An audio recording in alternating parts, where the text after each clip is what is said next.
60 రోజుల్లో మీతో ఇంగ్లీష్ అద్భుతంగా మాట్లాడిస్తాం. వెంటనే కాల్ చేసి జాయిన్ అవ్వండి. నమస్తే రమ్మగారు. నమస్తే జయ. రమ్మగారు, ఏదైనా ఒక మంచి సిరీస్ లాంటిది, అంటే పెద్దది కాకపోయినా ఒక 2-3 భాగాలు వచ్చేలాగా చెప్పుకుందామండి. చందమామ సీరియల్ ఒకటి చెప్తా. పంచకళ్యాణి. ఓ, గుర్రం అండి. గుర్రం. రైట్. గుర్రం ఏం కనపడదు కథలో, మనకి క్యారెక్టర్సే కనిపిస్తాయి. పంచకళ్యాణి కోసం చేసే ప్రయత్నం. పూర్వం ఒక రాజ్యానికి ఒక పెద్ద రాజుగారు ఉండేవారట. ఆయన కాలంలో వీరదాస్ అని ఒక అతను ఆయన ఆశ్రయించుకుని వచ్చాడు. చాలా బుద్ధిమంతుడు, చాలా అనుభవశాలి, పరాక్రమవంతుడు, ప్రయోజకుడు, చాలా అన్ని మంచి లక్షణాలు ఉన్నాయి. వీరదాస్కు 3 కొడుకులు, రాజుగారికి 3-4 కుమారులు ఉన్నారు. పిల్లలు ఒకేసారి ఇంచుమించుగా ఒక వయసు వాళ్ళే అన్నమాట. వీరదాస్ చాలా చక్కగా ఉండేవాడు. అయితే ఈ పిల్లలు కలిసి ఆడుకునే వాళ్ళు చిన్నతనం అంతా. పిల్లలు పెరుగుతుంటే ఏమవుతుందంటే, క్లాస్మేట్స్ లేదా ఏదైనా ప్లేమేట్స్ అనుకో, రాజుగారి పిల్లలకు ఒక ప్రత్యేకత, ఉద్యోగస్తుల పిల్లలకి కొంచెం తక్కువ ప్రత్యేకతలు ఉంటాయి. అవును, అంతేగా ప్రయారిటీస్ ఎక్కువ ఉంటాయి కదండి. కదా, వాళ్ళకి ఇచ్చే టాప్ ప్రయారిటీ వేరు, వీళ్ళకి ఇచ్చేది వేరు. అవును, ఆ తేడాలు తెలుస్తూ ఉండేవి. ఏదో చిన్నగా తగాదాలు అవుతూ ఉండేవి. పిల్లల తగాదాలని ఎప్పుడు నాన్నలు వాళ్ళు కల్పించుకునేవాళ్ళు కాదు. ఒకసారి నువ్వా నేనా అని ఒక స్పర్ధ వచ్చింది పిల్లల్లో. వీళ్ళు కొంచెం యువకులు అయ్యారు, మరి చిన్నపిల్లలు కాదు, పెద్దవాళ్లే. 20, 25, 18 అలా, అదే 25 లోపు 18 పైన ఈ 3 కుమారులు రాజుగారి అబ్బాయిలతోటి స్పర్ధ పోరాడారు. ఈ పోరాటంలో ఏమైందంటే, రాజుగారి కుమారుల్లో ఒకడు మరణించాడు. అయ్యో, కక్కోలెత్తిపోయింది రాజ్యం అంతా. పిల్లల్ని తండ్రిని పట్టుకున్నారు. పట్టుకుంటే రాజు అన్నాడు, నేను ఈ పిల్లల విషయంలో ఇలా తప్పు పట్టలేకపోతున్నాను, కానీ నువ్వు ఒకటి ఆలోచించు. నా కుమారుల్లో ఒకరి మరణానికి కారణమైన నీ పిల్లల్ని వదిలేయాలా? ఇది ఆటగా మొదలై మరణానికి దారితీసింది. నేనేం చేయాలి ఇప్పుడు? సరే, ఒక పని చెయ్యి. నీకు అసాధ్యమైన ఒక పని చెప్తా. నీ కుమారులతో సహా వెళ్ళి దాన్ని సాధించుకురా. సాధించుకుని రాలేకపోతే నీకు మరణం తప్పదు, నీకు కుమారులకి కూడా. ఒకవేళ నువ్వు సాధించుకొస్తే నిన్ను నేనేం చేయను, అప్పుడు కూడా నేను నిన్నేం చేయను. కుమారులను మాత్రం దండించి తీరుతాను. సాధించుకొస్తే మిమ్మల్ని వదిలేస్తా. పిల్లల్నే పంపించచ్చు, కానీ అది పిల్లల వల్ల అయ్యే పని కాదు, నువ్వు కూడా చేయాలన్నాడు. సరే, పిల్లలు 3 కుమారుల్ని కాపాడుకోవడానికి వీరదాసు అలాగే మహాప్రభు చేస్తానన్నాడు. అప్పుడు ఏం చెప్పారంటే, వీళ్ళకి కొంత దూరంలో ఉన్న శ్యామల నగరం అనే ఒక నగరం, ఒక రాజ్యం అది. ఆ శ్యామల నగరానికి ఒక బ్రహ్మాండమైన రాజు ఉన్నాడు. అతని దగ్గర ఒక పంచకళ్యాణి గుర్రం ఉంది. ప్రాణం ఒక ఎత్తుగా చూస్తాడట దాన్ని. సాధారణంగా ఆ రాజరికాల్లో ఏంటంటే, గుర్రాలు, ఏనుగులు, ఎడ్లు, సాధనాలు, రథాలు, వాటికి ఒక ప్రత్యేకమైన స్థానం ఉంటుంది. చాలా ప్రత్యేకంగా చూసుకుంటారు వాటిని. ఇప్పుడు దీన్ని అటు ఇటు చేయటానికి వీల్లేదు. ఆ గుర్రాన్ని ప్రాణాలతోటి నాకు తెచ్చపచెప్పు, మిమ్మల్ని వదిలిపెడతానన్నాడు. గుండెల్లో రాయిపడింది వీరదాసుకి. శ్యామల నగరమే కట్టుదిట్టమైన నగరం. దాని రాజు చండశాసనుడు. ఆ గుర్రం అంటే అతనికి పంచప్రాణాలు. పైగా ఎవరు పడితే వాళ్ళు వెళ్ళి తీసుకొచ్చేయటానికి గుర్రాలు ఇష్టాని రాజ్యానికి రావు, అవి ఒప్పుకోవు. దాన్ని తేవటం ఎట్లా? అడిగితే ఇచ్చేది కాదు అది. అడిగితే మీ గౌరవాన్ని మాకు ఇవ్వండి అంటే ఇస్తారా ఎవరైనా? తీసుకురావాలి. సరే, ఒప్పుకున్నాడు. ఇక్కడున్నా మరణం తప్పదు. పోనీ ఏదో రాజద్రోహం చేసి చచ్చిపోయామన్న పేరు కంటే, రాజుగారు చెప్పిన పని చేస్తూ చచ్చిపోయామంటే ఏదో కొంచెం పర్వాలేదు అనుకుని ఒప్పుకున్నాడు. రాజు అన్నాడు, నేను ఉట్టి చేతులతోటి పంపను అని చెప్పి 3 కుమారులకి తండ్రికి కలిపి 4 బరువైన మూటల బంగారు కాసులు ఇచ్చాడు. పట్టుకెళ్ళు, నీ సొంత ఖర్చు ఏం పెట్టుకోకర్లా, డబ్బు కూడా నేనే ఇస్తా, గుర్రాన్ని బట్టరా చాలు. సరే, ఆయన ఎందుకో అది పెట్టుకున్నాడో మనకు తెలియదు. ఒప్పుకున్నాడు. సరే, ఏం చేశారు? ఇంట్లో చెప్పేసి భార్యను వదిలిపెట్టి కుమారులు, వీరదాసు, 4 కలిసి బయలుదేరి వెళ్ళారు. వెళ్ళి శ్యామల నగరపు శివార్లలో ఉన్న ఒక పెద్ద దేవాలయ సముదాయంలోకి ప్రవేశించారు.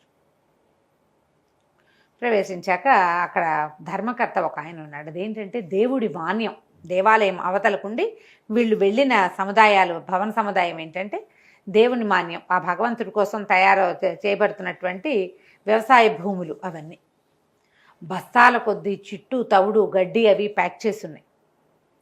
ఆ దేవుడి మాన్యపు గడ్డి అదంతా కూడా రాజుగారి అశ్వశాలకి వాటికి తరలించబడుతుంది, అశ్వశాలకి గోశాలకి వెళ్తుంది.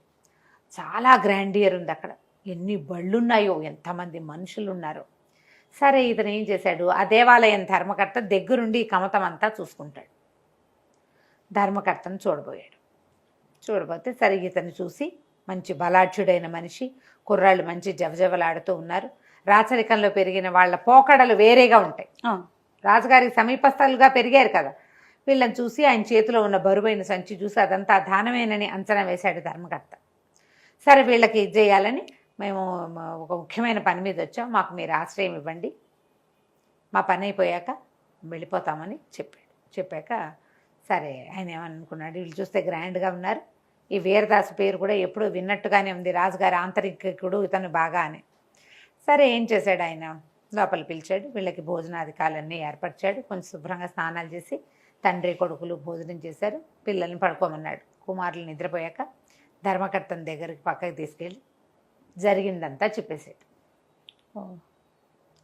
ఇలా జరిగింది, నా పిల్లడి కుమారుల ప్రాణాలు మీ చేతుల్లో ఉన్నాయి, మేము రాజుగారి పంచకళ్యాణి గుర్రం తీసుకెళ్ళటానికే వచ్చాం అనగానే ఆయన నిర్ఘాంతపోయాడు. అమ్మో అన్నాడు.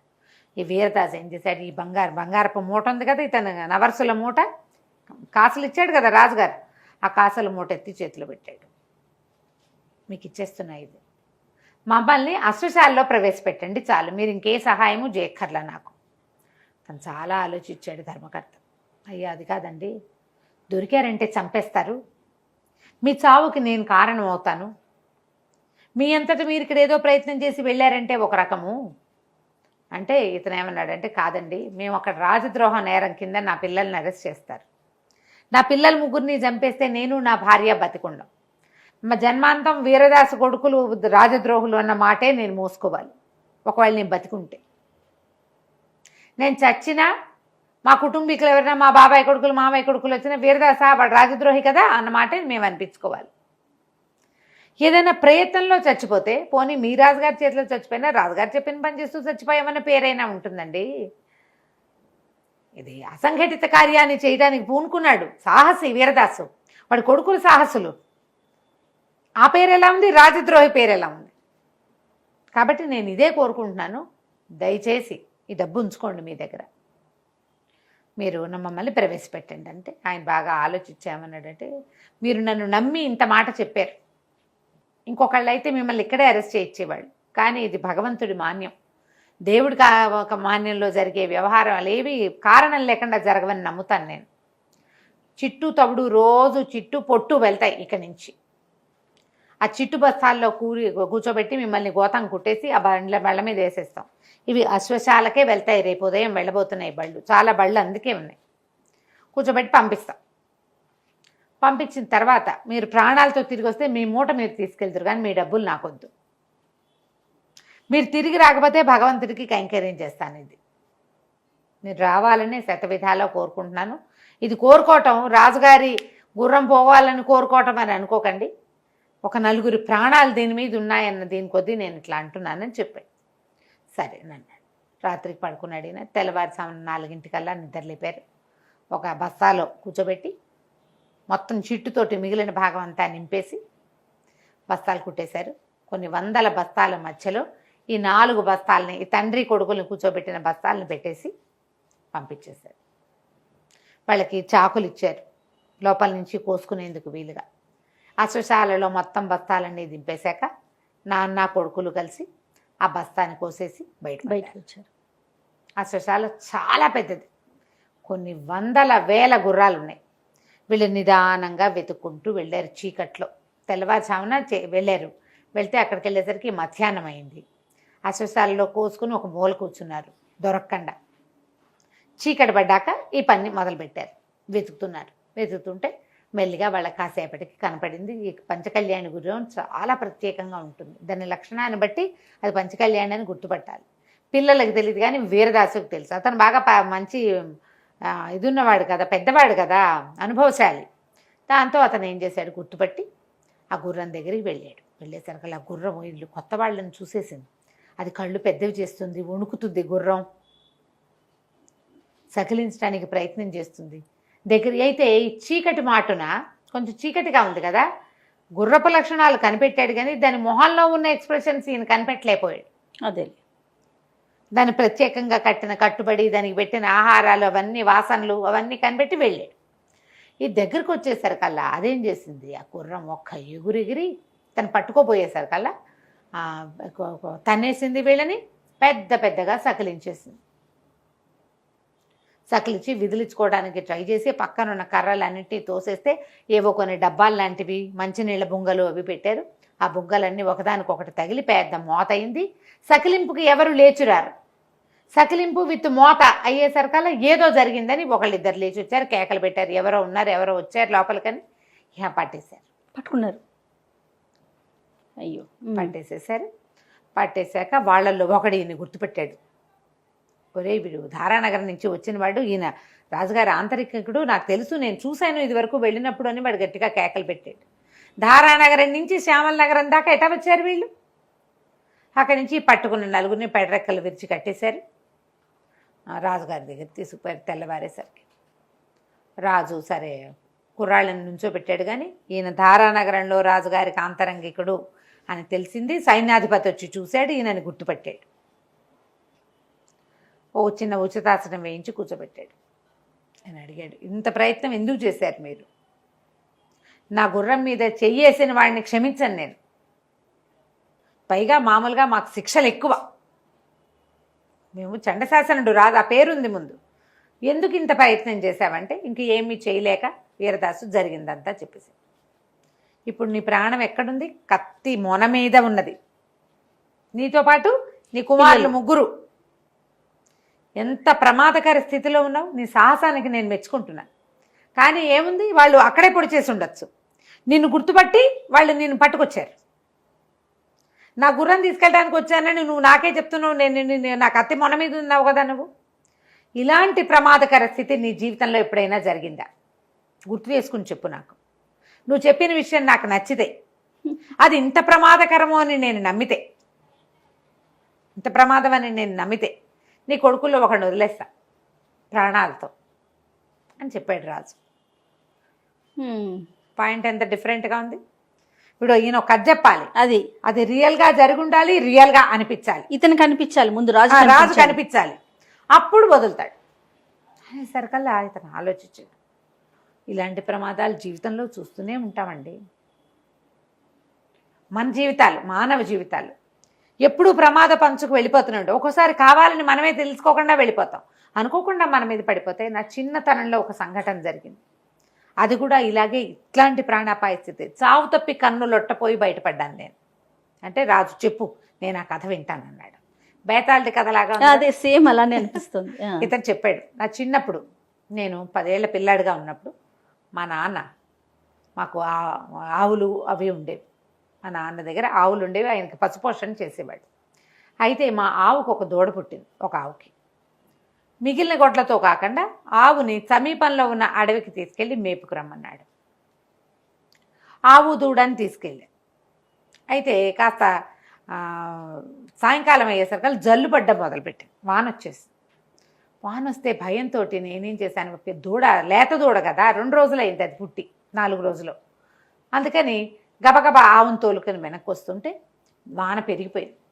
అక్కడ ఒక గుడిసె లాంటిది ఉంటుంది, మా ఊరికి అడవికి కొంత దూరం ఉంది, కానీ ఇది గుడ్లన్నీ వెళ్ళేంత దూరం కాదు. నేనేం చేశానంటే ఆ గుడిసెలాగా ఉన్న దాంట్లోకి ఆవును తోలి దూడను గబగబా ఎత్తుకుని దాని లోపల తీసుకుపోయాను. ఆవు దూడ నేను ముగ్గురం అలాగే ఉన్నాం. బాగా వాన, ఇంటికి వెళ్ళగలిగే దారి లేదు. దూడకేముంది, తల్లిపాలు ఉంటాయి, నేను కూడా కాసిన పాలు పితుకుని తాగచ్చని ఉండిపోయాను అక్కడే. ఒక రాత్రి వేళ ఒక పెద్ద పిల్లి వచ్చింది, దాని వెనకాల కొన్ని పిల్లులు వచ్చినాయి లోపలికి. పిల్లిని చూస్తే ఏం భయం వేస్తుంది, కానీ పిల్లులు క్రమంగా ఒక రకంగా అరవటం మొదలుపెట్టింది. అవి ఎట్లా అనిపిస్తుందంటే పిల్లులు మాట్లాడుకుంటున్నాయి. ఆ పెద్ద పిల్లి వీళ్ళందరూ సౌండ్లన్నీ అయిన తర్వాత చిన్న పిల్లుల అంటే అన్నిటికంటే పెద్దది పైన కూర్చుంది, కొంచెం ఎత్తుగా కూర్చుంది, అవన్నీ కింద కూర్చున్నట్టు కూర్చున్నాయి. ఒకేసారి మూకొమ్మడిగా ఏదో ఆజ్ఞిస్తున్నట్టుగా ఒప్పుకో అంటున్నట్టుగా అరిచాయి అన్ని. పిల్లి కూడా గొంతు పెద్దది చేసి పెద్దగా అరిచింది. నేను చూస్తూనే ఉన్నా. చూస్తూ ఉండగానే మొత్తం పిల్లులన్నీ ఎగిరి దూకి ఆవు దూడ మీద పడిపోయినాయి. దూడవి చిన్న పిసరు కూడా మిగల్చకుండా తినేసినాయి దూడని. నేను వణికిపోతూ ఆవు చాటు నుంచున్న. ఆవు కూడా బిత్తరపోయింది బెదురు కళ్ళతోటి. ఏం చేయాలో తెలియక ఆవు పెద్దదే, అది కూడా అలాగే నుంచునుంది. ఈ తినేయటం అది దానికి అర్థం కాల. మళ్ళీ పిల్లులన్నీ అరవటం మొదలుపెట్టినాయి. వాటికి ఆకలి తీర్ల. పెద్ద పిల్లి కూడా గట్టిగా అరిచింది. మొత్తం పిల్లులన్నీ ఆవు మీద పడ్డాయి. దాని ఎముకలు కొమ్ములు గిట్టలు తప్పిస్తే ఏమీ మిగల్ల. నేను ఆ గుడిసెలో ఒక మూలకి దూరి కూర్చున్నాను. ఏం చేయాలో తెలియట్లా. బయట జోరున వాన, అడవి. మా ఇల్లు చాలా దూరం కాదు, కానీ ఈ వానలో అడవిలో బయటికి వెళ్తే నేను ఏమవుతానో నాకు తెలియదు. దానితో ఈ పిల్లుల మధ్య నుంచి ఎట్లా పారిపోవాలో తెలియలే. అవేమో గుమ్మానికి ఎదురుగుండా ఉన్నాయి. ఆవైపోయింది. పిల్లులన్నీ మళ్ళీ అరవటం మొదలుపెట్టినాయి. పెద్ద పిల్లి గట్టిగా అరిచింది. నాకు తెలిసింది ఇక నాదే, నా వంతే. ఇక నా ప్రాణం ఎక్కడుంది? కత్తి మొన మీద కాదు, పిల్లి కోర మీద ఉంది నా ప్రాణం. నేను జరిగి మూలకి జరిగేటప్పుడు నాకు తెలిసింది దానికి ఇట్లా కమ్మల్లాగా పాతి పెట్టారు. ఆ కమ్మల మధ్యలో నా వీపు ఇరుక్కుంది. అంటే నేను పడతానన్నమాట అందులో. నేను ఇంకా కొంచెం కమ్మలు తోసేసి గబుక్కున ఒక్క ఉదుటన బయటకు వచ్చేసాను అందులో ఇంచి, గుడిసెలో ఇంచి. ఊరు వైపు కాకుండా రెండో వైపుకు పరిగెడితే పిల్లులు నేను లేనని తెలుసుకున్నాయి. అవి కూడా అన్ని, కొన్నేమో ఆ కంతలో నుంచి కొన్ని వచ్చినాయి, కొన్ని పక్క నుంచి వచ్చినాయి. పిల్లులు ఇంకా నా వెంటపడ్డాయి. అయితే నేను ఆవును తోలుకెళ్ళేటప్పుడు నా చేతికి అంత చేపాటి కర్ర, ఓ ఇంత బాకు ఉంటాయి మాకు, బొడ్లో బాకుంది. ఆ కర్ర పుచ్చుకుని పరిగెత్తాను నేను. పరిగెత్తి పిల్లుల దగ్గరకు వచ్చేసింటే ఒక నిడుపాటి చెట్టు ఎక్కేసా. పైన ఎక్కి కూర్చున్నాను. ఒక్కో పిల్లి ఎక్కటం మొదలుపెట్టాయి. దగ్గరకు వచ్చిన పిల్లిని దగ్గరకు వచ్చినట్టుగా 3-4 పిల్లుల్ని కర్రతో కొట్టేసా, బాకుతో పొడిచేసాను నేను. పిల్లులు కింద పడిపోయాయి. అక్కడి నుంచి పిల్లులన్నీ చెట్టు చుట్టూతా చేరి నిలబడి ఉన్నాయి కింద. కొన్ని పోయినాయి, 3 పోయినాయి. 2-3 కొట్టేశాను. మిగిలినవి అక్కడి నుంచి అరవటం మొదలుపెట్టినాయి. ఆ వాన, ఆ చెట్ల మీద దిక్కులేని పరిస్థితుల్లో చచ్చిపోయిన ఆవు దూడ కంటి ముందు కదులుతున్నాయి. నా చావు అట్లా కనపడుతోంది నాకు. పిల్లి పైకి రాదు. ఇంకా తెల్లారేదాకా కూర్చున్నానంటే సరిపోతుంది అనుకున్నా. కానీ పిల్లులు మళ్ళీ మూకొమ్మడిగా అరవటం మొదలుపెట్టినాయి. ఆ పెద్ద పిల్లి ఏదో చెప్పింది. చెప్పేసరికి అది అరుస్తోంది. పిల్లులు ఏం చేసినాయంటే ఓ పక్క మట్టి, ఓ పక్క నుంచి గోళ్లతో కాళ్ళతోటి తవ్వటం మొదలుపెట్టినాయి. చెట్టు వేర్ల దగ్గర నుంచి పెకలించడం మొదలుపెట్టింది. ఇంకా మామూలుగా లేదు. ఒక్కో వేరు లాగేస్తుంటే ఆ చెట్టు, ఇంత పొడుగ్గా ఉన్న సన్నటి పొడుగాటి చెట్టు ఓ పక్కకి ఒరిగిపోవటం మొదలుపెట్టింది. అయితే ఈ పిల్లుల అరుపులు, నేను కేకలు నావి ఎంత దూరం పరిగెత్తానో నాకు తెలియదు. ఎక్కడికో వెళ్ళే కదా, ఆ చెట్టు ఎక్కడో ఉంది. అయితే ఈ కేకలకి ఈ మొత్తం వేళ్ళన్నీ తెగిపోయి చెట్టు కిందకి పడిపోయే టైంకి నేను ఎక్కిన చెట్టు తాలూకు అవతల భాగంలో ఒక పల్లెటూరు ఉంది. ఒక 40 మంది తండా ఉన్నారు అక్కడ. ఈ పిల్లరుపులు, కుర్రాడు అరుపులు వినపడుతూ ఉండేసరికల్లా వాళ్ళల్లో కొంతమంది లాంతర్లు, కత్తులు పుచ్చుకొని పరిగెత్తుకుంటూ వచ్చారు. చెట్టు కింద పడింది. నేను కింద పడిపోయి ఆ పిల్లులకు దొరికేశాను అనుకున్నా. ఇంచుమించు 5-6 పిల్లులు ఎగిరి మా మీదకి లంఘించినాయి. ఒక్క పిల్లికి నేను దొరికిపోయినట్టే. ఆ వెనకాల నుంచి వస్తున్న వాళ్ళలో ఒకడు లాంతర్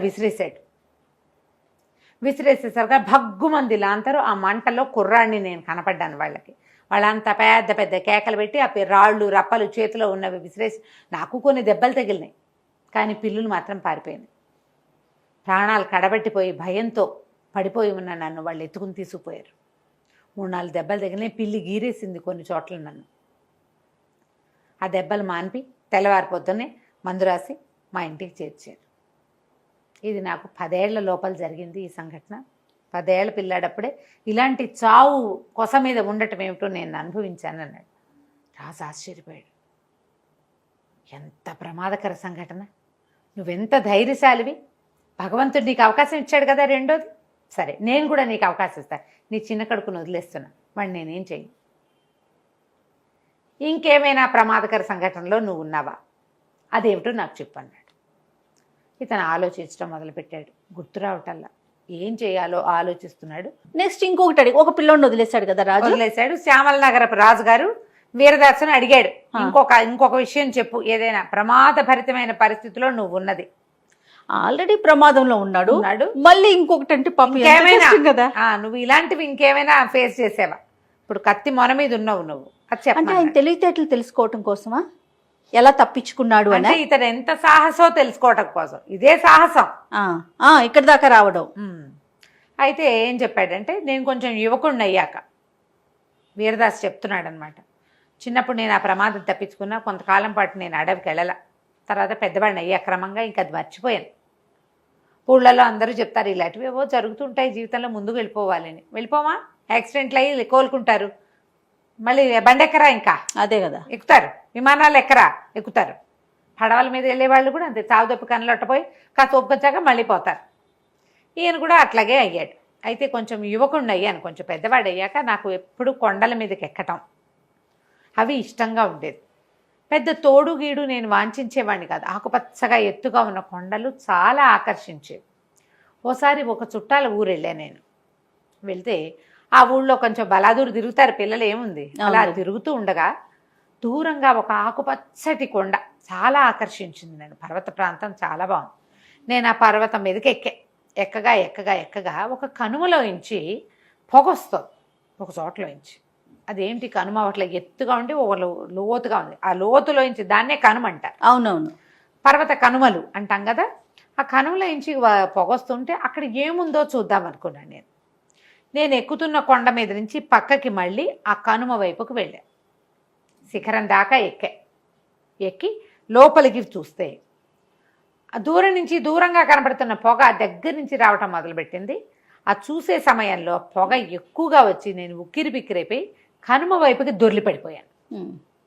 ఇట్లేడు, ఇటు వెనక్కి పడి ఉంటే ఎక్కడి నుంచి ఎక్కాడో అక్కడికే పడును, లోపలికి పడ్డాడు. లోతుకు పడిపోయాను. లోతుకు పడిపోయితే దాన్ని ఎట్లా ఎక్కాలో తెలియలా నాకు. పైగా ఈ దొర్లేటప్పుడు అదేమో సినిమానా అయితే తాపిగా దొర్లి లేచి నుంచోటానికి ఆ కొండలు మిట్టలు రాళ్ళు తగులుతాయి, తర్వాత కొమ్మలు, చెట్ల కొమ్మలు దబా దిబా తగిలేసినాయి. నేను కిందకెళ్ళి పడిపోయి స్పృహ తప్పిపోయాను. ఎప్పటికో మెలకు వచ్చింది. లేచి చూద్దును కదా, అటు ఇటు చూస్తే ఆ కనుమ చాలా ఎత్తు, అంటే నేను చాలా లోతులో పడ్డా. అది అక్కడెక్కడో కనపడుతోంది నేను పడ్డది. అసలు అది నేను పడ్డదవునో కాదో కూడా నాకు అర్థం కాలేదు. ఇటు పక్కకి పడ్డానో తెలియలే. ఏ పక్కన చూసినా నేను అడుగునున్నట్టు చుట్టూతా కొండ ఉన్నట్టు కనపడుతోంది. ప్రయత్నం చేసి ఎక్కి బయటికి వెళ్ళవలసిందే. ఇంతలో ఏమైంది, దూరంగా దబదబా అడుగుల చప్పుడు వినపడుతోంది. బరువైనవి కొన్ని మేకలు అవి వస్తున్న శబ్దము, బరువైన అడుగుల శబ్దాలు. ఎంతోమంది వస్తున్నారు అనుకున్నా నేను, కానీ ఒక్కడే వచ్చాడు. వాడు ఒక రాక్షసుడు, చాలా ఎత్తు లావు ఉన్నాడు. ఒక కంటికి ఒక గుడ్డ కట్టుకుని ఉన్నాడు, ఒక కన్ను లేదు వాడికి. వాడి దగ్గర ఒక 20 మేకలు, ఒక బాగా బలిసి ఎత్తుగా ఉన్న లేడి ఉన్నాయి. అన్నిటికీ మెడల్లో తాళ్ళు పట్టుకుని, మెడల్లో తాళ్ళు కట్టి తీసుకొస్తున్నాడు.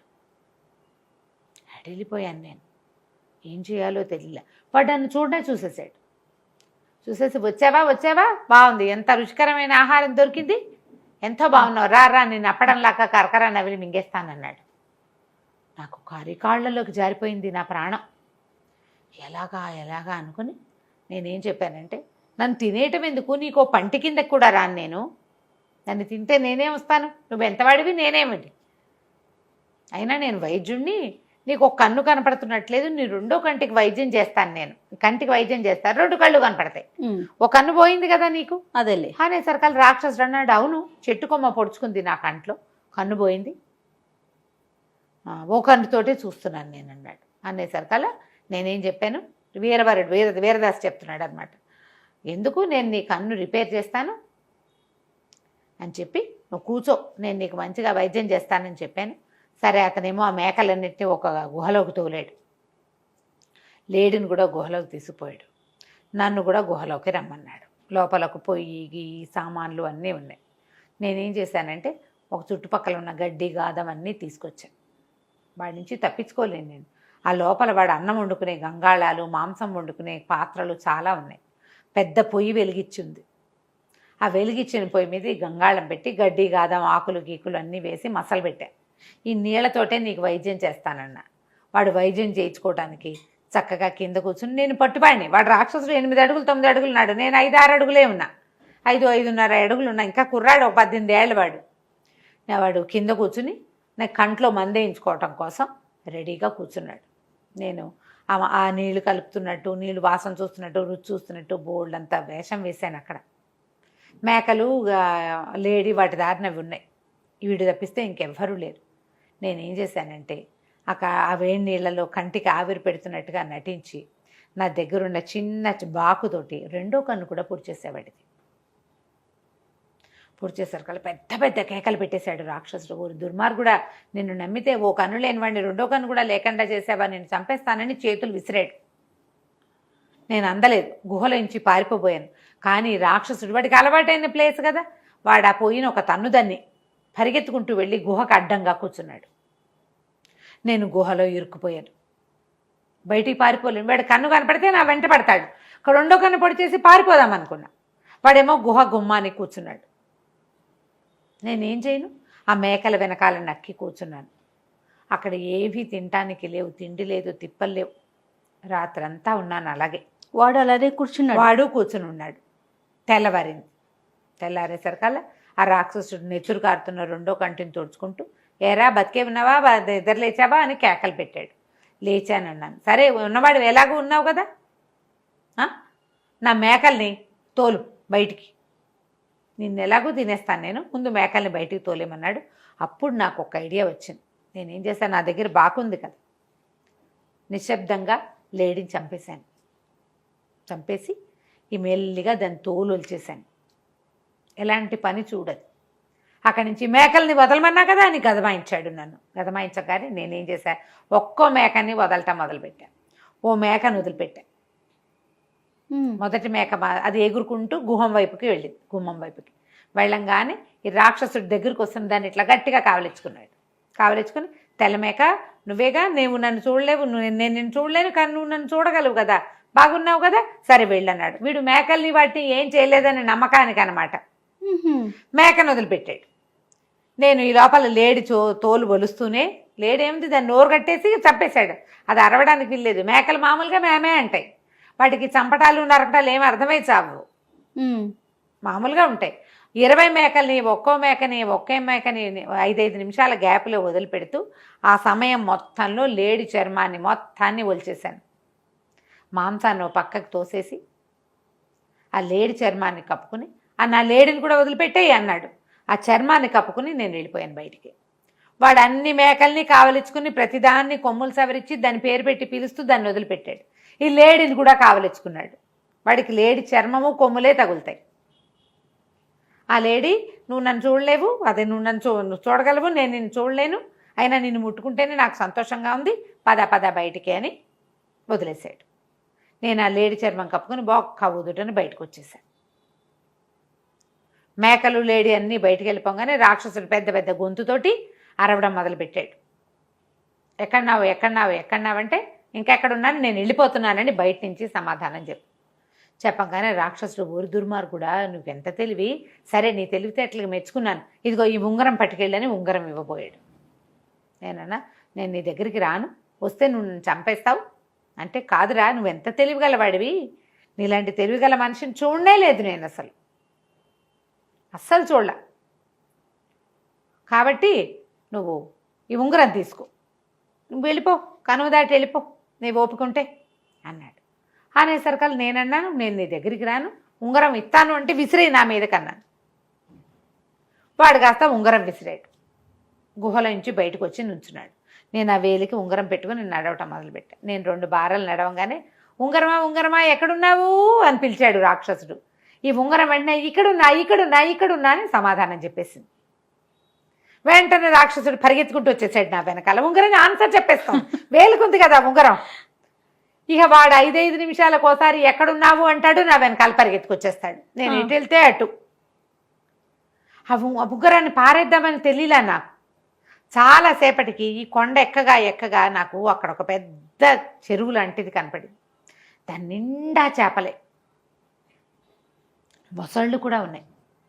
రాక్షసుడు బతికుండగా వాడితే ఎప్పుడైనా కావాలంటే పీక్కుని తినేవాడేమో. ఆ. వాడికి ఇప్పుడు కళ్ళు లేవు కదా. నేనేం చేశానంటే ఈ ఉంగరం తీసి చెరువులో విసిరేసాను. అది పోయి ఒక మొసలి పంటికి తగులుకుంది. నేను ఈ రెండో పక్కకి పరిగెత్తాను, ఆ చెరువు దగ్గర నుంచి పరిగెత్తేసాను. ఈ రాక్షసుడు మాత్రం ఉంగరమా ఉంగరమా ఎక్కడున్నామంటే ఇక్కడున్నా అంటుంది. అది ఆ ఇక్కడున్నా అన్న వైపుకే నడుచుకుంటూ వెళ్ళి చివరికి ఆ రాక్షసుడు ఆ చెరువులోకి ప్రవేశించేసాడు. నేను చూస్తూనే ఉన్నా. అది నీళ్ళలో ఎప్పుడైతే వాడు నీళ్ళలో పడ్డాడో ఆ చెరువులో ఉన్న అన్ని మొసళ్ళు, రకరకాల విషసర్పాలు, చేపలు, కొన్ని మాంసాహారం తినేవి వాడి మీద మూకుమ్మడిగా దాడి చేసినాయి, తినేసేసినాయి వాడిని. ఆ మేకలు ఎటుపోయినాయో నాకు తెలీదు. నేను మెల్లిగా ఆ కనుమని 2 రోజులు 3 రోజులు పట్టింది ఎక్కడానికి. కనపడిన పండు కాయ కసురు కోసుకు తిని సావు తప్పి కన్నులొట్టపోయి ఎలాగో బయట ప్రపంచంలోకి అడుగుపెట్టాను. నేను మా ఊరు చేర్ల ఎక్కడికో వెళ్ళా. మెల్లిగా వెతుకుంటూ మా ఊరు వెళ్ళాను. నా జీవితంలో 2వ ప్రమాదకర సంఘటన అదేనన్నాడు. రాజు ఆశ్చర్యపోయాడు. ఊళ్ళల్లో ఇలా జరుగుతాయి, కొండల్లో ఎన్ని ప్రమాదాలు ఉంటాయో. ఎంత అద్భుతమైన విషయం చెప్పావు. అసలు నీ ప్లేస్లో ఎవడైనా ఉంటే వాడికి ఇలాంటి ఊహ వస్తుందా? ఆ రాక్షసుడికి దొరికిపోయేవాడు. నువ్వు లోపల ఉన్నప్పుడైనా దొరికి ఉండాల్సింది. మొదట దొరికినప్పుడు చచ్చిపోవాలి, లోపల ఉన్నప్పుడు చచ్చిపోవాలి, ఉంగరం వల్లైనా చచ్చిపోవాలి. కానీ 3 సార్లు నువ్వు చావలేదు. అక్కడి నుంచి తప్పించుకోలేక చచ్చిపోయే వాళ్ళు కూడా ఉంటారు. నువ్వు అప్పుడు కూడా చావలేదు. చాలా సాహస వీరదాసు నువ్వు. నీ 2వ కొడుకును కూడా వదిలిపెట్టేస్తానన్నాడు. అమ్మాయి అనుకున్నాడు వీరదాసు. 2 పిల్లలు బతికిపోతారు, ఇంటికి వెళ్ళిపోతారు. తను పెద్ద కొడుకు దొరికిపోతారు. అయితే రాజు అన్నాడు, 2 చెప్పావు, చాలా ఆసక్తికరంగా ఉంది. ఇంకోటి చెప్పు. నీ జీవితంలో అత్యంత ప్రమాదకరమైన సంఘటన, నువ్వెప్పుడు ఊహించంది, ఇప్పటిదాకా ఎవరికీ చెప్పంది ఏదైనా ఉంటే ఒకటి నాకు చెప్పమన్నాడు. ఇంకోటి చెప్పు అంటే ఇతను ఆలోచనలో పడ్డాడు. ఏం చెప్పాలి, ఏమున్నాయి, ఏం జరిగినాయి, యుద్ధాలు ఎన్నో చేశాం అని చెప్పి ఆలోచించడం మొదలుపెట్టాడు వీరదాసు. అతను చెప్తున్నాడు రహస్య, తన తాలూకు ప్రమాదభరితమైన క్షణాలు తన జీవితంలో. రాజు ఇంకోటి చెప్పు, అప్పుడు నీ పెద్ద కొడుకును కూడా వదిలిపెట్టేస్తానన్నాడు. తను ఆలోచించి చాలా ఆలోచించాక ఈ మధ్యకాలంలో కాదు జరిగింది. నా కుమారుడు కూడా పుట్టల, కానీ నేను యుక్త వయస్కుడిని అయ్యా, పెద్దవాడిని అయ్యా, వీరోచిత విద్యలవి నేర్చుకున్నా, నాకు వివాహం కూడా అయింది. అయితే ఒకనాటి సాయంకాలం ఒక వ్యాహ్యాళిగా ఊరికే అలా సాయంకాలపు సరదాకి సముద్ర తీరానికి వెళ్ళాను నేను. వెళ్తే అక్కడ ఒక చక్కటి అందమైన పడవ ఒకటి ఉంది. ఎంతో బాగుంది. చూద్దామని పడవెక్కాను. పడవెక్కితే పడవలో ఎవ్వరూ లేరు, పిట్ట పొరుగు లేదు. నేను ఆ పడవంతా తిరిగి వచ్చే లోపల పడవ కదిలిపోయింది. నాకేం చేయాలో తెలియలే. పడవ దానంతటా ఎలా కదులుతుందో నాకు అర్థమే కాల. సరే ఏమనుకున్నాం, వెళ్తోందిగా, ఎటు వెళ్తుందో చూద్దాం అనుకున్నా. చిన్నతనం, కుర్రతనంతో కేకలు పెట్టి అరిచి ఎవరినైనా పిలిచే పరిస్థితి కూడా లేదు. సముద్ర తీరంలో ఎవరూ లేరు. ఆగి ఉన్న పడవ ఎక్కాడు.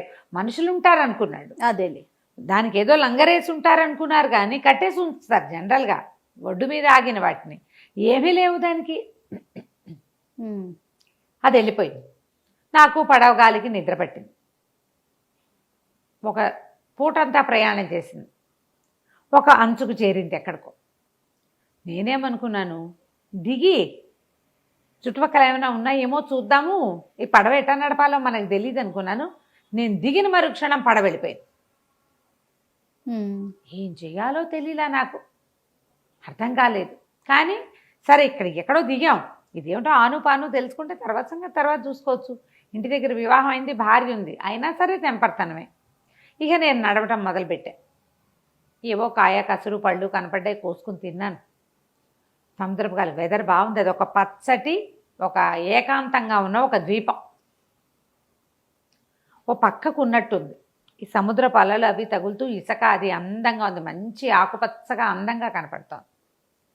నడుస్తూ వెళ్ళి ఇక ఎక్కడికి నడవాలో తెలియక, మనుషులు ఎవ్వరూ కనపడక ఓ చెట్టు ఎక్కి కూర్చున్నాను. మాగన్నుగా నిద్రపట్టింది. చెట్టు మీద దించి జారి పక్కకు పడ్డాక నాకు తెలిసింది నేను ఒక ఎత్తు ప్రదేశం మీద ఉన్నాను. డౌన్లో జరుగుతున్న సంగతి ఏదో నాకు కనపడుతోంది. ఆ డౌన్లో ఒక అమ్మాయి ఓ 25 ఏళ్ళు 24 ఏళ్ళు ఉంటాయి. ఓ ఏడనర్థం ఏడాది దాటిన ఒక చంటి బిడ్డని ఎదురుగుండా పెట్టుకుని ఒక కత్తి పెట్టి వాడిని ఇట్లా పడవడానికి ట్రై చేస్తోంది. వాడు పిల్లాడు వాడు తను పొడుస్తోంది అనుకోవటల్లా, చంటాడికి ఏముంది, కత్తి చాకు ఏదో ఒకటి అది పుచ్చుకొని లాగుతున్నాడు. ఈ అమ్మాయి వాడిని విదిలిస్తుంది, చెయ్యి వెనక్కి తీసుకుంటుంది, మళ్ళీ అంటుంది, వాడు పట్టుకుంటాడు, కిచకిచా నవ్వుతాడు పిల్లాడు, కత్తి పుచ్చుకుని లాగుతున్నాడు, తల్లి పిల్లాడు లాక్కుంటున్నట్టుగా ఉంది. నాకు అర్థం కాలేదు, పిల్లాడిని చంపేస్తుంది అనుకుని గబగబా వెళ్ళి, ఎవరమ్మాయి నువ్వు, ఏం చేస్తున్నావు? నా వల్ల కావట్లేదు అయ్యా వీడిని చంపటమా అంటే. వాడిని చంపటం ఎందుకమ్మా, చంటి బిడ్డని చంపటం ఎందుకు, నువ్వు ఏమిటి అని అడిగాను. అడిగితే ఏం చేయను, నా పిల్లాడే వీడు, చంపలేకపోతున్నాను, చంపితే కానీ కుదరదు. చంపటం ఏమిటి, ఇక్కడ ఎవ్వరూ లేరు, నువ్వు అసలు ఎట్టా వచ్చావు, నేను అదేదో దిక్కుమాల పడవెక్కి వచ్చాను, ఎవరు పిట్ట పురుగు లేని చోట శుభ్రంగా ఉన్నావు, చిన్నపిల్లలే ఉన్నావు, నువ్వేమిటి ఈ చంటి పిల్లాడేమిటి, వాడిని చంపటం ఏమిటి నువ్వు అంటే, ఏం చేయను నాయనా, వీడిని వండి రాక్షసుడికి అన్నం పెట్టాలి, నేను పొయ్యి మీద గంగాళం కూడా పెట్టొచ్చాను, వీడిని చంపి అందులో పడేయాలి అనగా నిర్ఘాంతపడి, రాక్షసుడు ఉన్నాడా, పసిబిడ్డని చంపి వాడికి పెడతావా అని అడిగాను. అడిగితే పెట్టాలి, నేనేమో తెలియక సముద్ర తీరాన పిల్లాడిని కాసేపు ఆడించడానికి తీసుకొచ్చాను, తీసుకొచ్చేసరికల్లా అక్కడ ఏదో పడవ కనపడితే పిల్లాడి చేతులు ఆడిస్తున్నాడని ఊరికే పడవ ఎక్కి చూపిద్దామని ఎక్కంగానే అది కదిలి వచ్చేసింది, కేకలు పెట్టినా ఎవరు పలకలేదు, అది లాక్కొని వచ్చి తీసుకొచ్చి ఈ ద్వీపంలో దింపింది. ఏం చేయను మరి, పిల్లాడు ఉన్నాడా, నాకు తిండి తిప్పలవాడు, నా పాలు తాగినా నేను ఏదో ఒకటి తినాలి కదా, ఏడాది దాటిన పిల్లాడు, వాడికి తిండి కావాలి, కొన్ని తల్లిపాలున్నా తల్లికి తిండి కావాలి కదా. దిగాను, అంతా వెతికేసరికల్లా ఇక్కడ ఒక రాక్షసుడికి దొరికిపోయాను, వాడికి ఏమైనా వండి పెట్టాలి, వంట చేసి పెడుతున్నాను, పిల్లాన్ని చంపి పెడతావా పెట్టవా అంటున్నాడు, చంపి పెడతానన్నాను, ఆ పెడతానంటే వీడిని చంపలేకపోతున్నాను పసిపిల్లాడిని అని వలవలా ఏడ్చింది. ఏడవంగానే నన్ను ఏం చేసావంటే, నేనేం చేయను, వాడు పొయ్యి వెలిగించి దాని మీద గంగాళం ఎక్కించి పెట్టాడు, గంగాళంలో నీళ్లు నేనే పోసొచ్చాను, చంపేసి పిల్లాడిని అందులో కూర్చోబెట్టాలి. సరే పద ముందు అక్కడికి వెళ్దామని చెప్పి ఆ చంటి పిల్లాడిని తల్లిని పుచ్చుకుని ఆ గంగాళం దగ్గరికి వెళ్ళాను.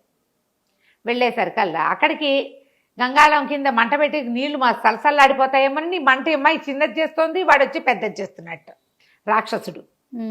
మంట పెరిగితే ఇంత పెద్ద గంగాళం అది మరగాలి కదా. సరే వీడేం చేశాడు, దగ్గరికి వెళ్ళి చూసేసరికల్లా రాక్షసుడు ఇంకా దగ్గర లేడు.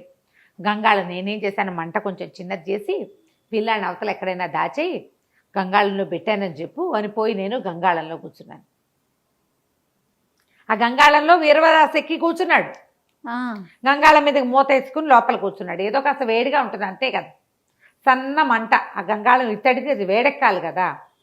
సరే ఇతను ఏం చేశాడు, కింద 2 చెక్కముక్కలు ఈ చెట్టు కొమ్మలు విరిచి గంగాళంలో పడేసి అందులో కూర్చున్నాడు. కూర్చునేసరికి రాక్షసుడు వచ్చాడు ఇందులోకి. చంపేశావా అని అడిగాడు. చంపాను, ఇందులో పడేశాను అంతే. సరే అని వాడు వచ్చి దగ్గర కూర్చుని మంట పెట్టడం మొదలుపెట్టాడు. దగ్గర కూర్చొని మంట పెడితే కాలదు. ఈ అమ్మాయికి ఏం చేయాలో తెలియదు, అమ్మాయి అటు ఇటు తిరుగుతుంది, దానికి ఏం చేయాలో తెలియట్లా. నేనేమో గంగాళంలో ఉన్నాను, క్రమంగా నీళ్లు వేడెక్కి కాళ్ళు కాలిపోవటం మొదలుపెట్టినాయి. 2 చెట్ల కొమ్మలు వేసాడు, ఎంతసేపు కాస్తాయి అవి, అదే కదా, వేడికి మెల్లిగా వేడెక్కిపోతాయి కదా. అయితే ఇంతలో ఏమైంది, రాక్షసుడు కొద్దిగా వాడికి ఆ పొయ్యి పక్కన కూర్చున్నాడు కదా, మాగన్నుగా నిద్రపట్టింది. వాడు ఎప్పుడైతే నిద్ర పట్టిందో ఈ అమ్మాయి గబుక్కన గంగాళం మూత తీసింది. పడుకున్నాడు, లేచి వచ్చేయమని ఆ కాలిపోతున్న గంగాళం నుంచి ఎట్టగొట్టా బయటపడ్డానే. బయటపడేసి చూస్తే వాడేమో నిద్రపోతున్నాడు. ఈ అమ్మాయి పిల్లాన్ని ఎత్తుకుని పక్కన నుంచింది. ఏం చెయ్యాలి మాకు తెలియదు, ఎలా బయటపడాలి, ఎట్లా బయటపడాలో తెలీదు, ఎటు వెళ్తే వాడు ఏం చేస్తాడో తెలియదు. సరే ఇంతకీ ఏం చేసాం, ఈ లోపల అమ్మాయి ఆ మోతలు ఉన్న బల్లెని చూపించింది. ఆ బల్లెని చూపించి ఈ రాక్షసుడిని ఏదైనా చేయమని సైగ చేసింది. నేను అటు వెళ్ళి ఆ బల్లెని తీసుకొచ్చుకున్నా. రాక్షసుడు గాఢంగా నిద్రపోతున్నాడు. మొదట మాగన్నుగా పట్టింది నిద్ర, ఒళ్ళెరక్కండా పడుకున్నాడు. వాడు అన్నం తిండి తయారవుతోంది, నరమాంసం తినచ్చు అన్న ఉద్దేశంతో ప్రశాంతంగా పడుకున్నాడు. సరే నేను అటు ఇటు చూసి ఇంకెవరైనా ఉన్నారా ఏమిటి అమ్మాయిని అడిగా. ఎవ్వరూ లేరు, అక్కడ ఒక్క రాక్షసుడే ఉన్నాడు. ఆ పడవ వాడిదే, అదే ఇట్లా పిచ్చి మొహాల్లో ఉన్న మనుషుల్ని తీసుకొస్తుంది. దానికి వేరే దారి లేదు, ఆ పడవ నుంచి పడవ తప్ప దానికి రెండో దారి లేదు. అది రోజు లేదా కొన్ని వారానికి ఒక రోజు అక్కడికి వస్తుంది. నిర్ణీత సమయం తర్వాత నడిచి వచ్చేస్తుంది, మళ్ళీ వెళ్తుంది. మళ్ళీ వస్తుంటా పడవ అట్లా తిరుగుతుంటుంది. ఏ పిచ్చి విధమైన అందులో ఎక్కితే అది ఇక్కడికి వచ్చేస్తుంది. అట్లా ఆ అమ్మాయి వచ్చింది. 3 రోజులు తిరిగేసరికి, వారం తిరిగేసరికి నేను కూడా వచ్చాను.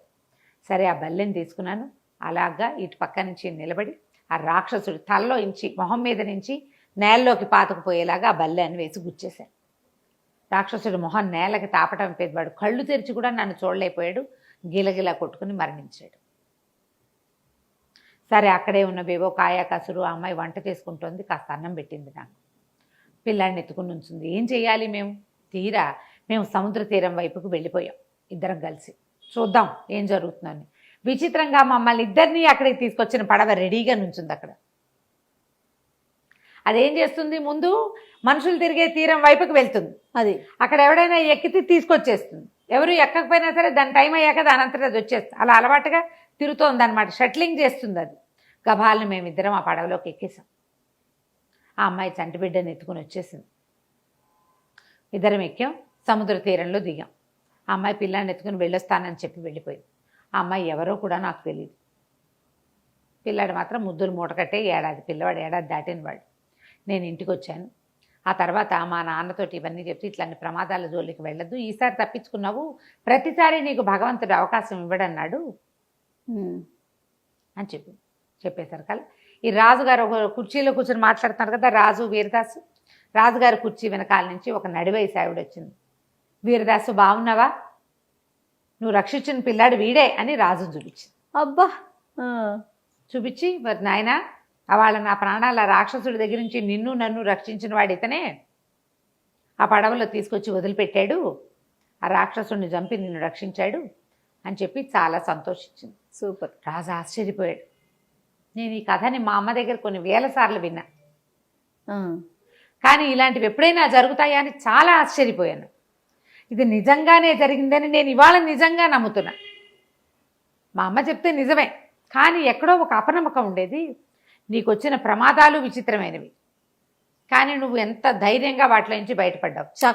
చాకచక్యంగా మీ అబ్బాయిని వదిలిపెట్టేస్తున్నా. నీ ప్రమాదాన్ని నమ్మాను నేను. తర్వాత నిన్ను కూడా నమ్ముతున్నా. నీ వల్లే ఇవాళ నేను రాజుగా ఉన్నా ప్రాణాలతో. ఇవాళ నీ సాహసం కూడా నాకు చాలా నచ్చింది.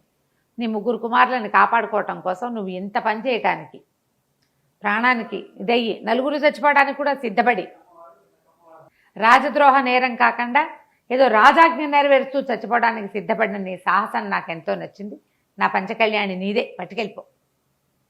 నా దగ్గర ఎన్నో అనేకమైన అమూల్యమైన రత్నాలు ఉన్నాయి మా ఖజానాలో. కొన్ని రత్నాలను కూడా నీకు ఇస్తానని బోల్డంత డబ్బు, వజ్రాలు, వైఢూర్యాలు, రత్నాలు అమూల్యమైనవి ఇచ్చి అతన్ని పంచకళ్యాణితో సహా పంపించాడు. ఈ నగరం నుంచి మళ్ళీ అక్కడికి వెళ్ళిపోయారు. సొంత ఊరికి వెళ్ళేసరికి ధారానగరానికి రాజుగారు చాలా సంతోషించి, ఇలాంటి సాహసం ఉండాలి, పిల్లల తగాదాల వల్ల ఇలాంటి ప్రమాదం వచ్చింది, ఇక ముందు ఇలాంటి ప్రమాదాలు రాకుండా చూసుకుందాము, నువ్వే నా ఆంతరంగిక సలహాదారుగా ఉండుగా అని చెప్పేసి ఆ పంచకళ్యాణిని ఉంచుకుని ఇతన్ని కూడా తన కుమారులతో సహా తన ఆస్థానంలోనే మళ్ళీ అట్టు పెట్టుకున్నాడు. కథ కంచికి మనం ఇంటికి.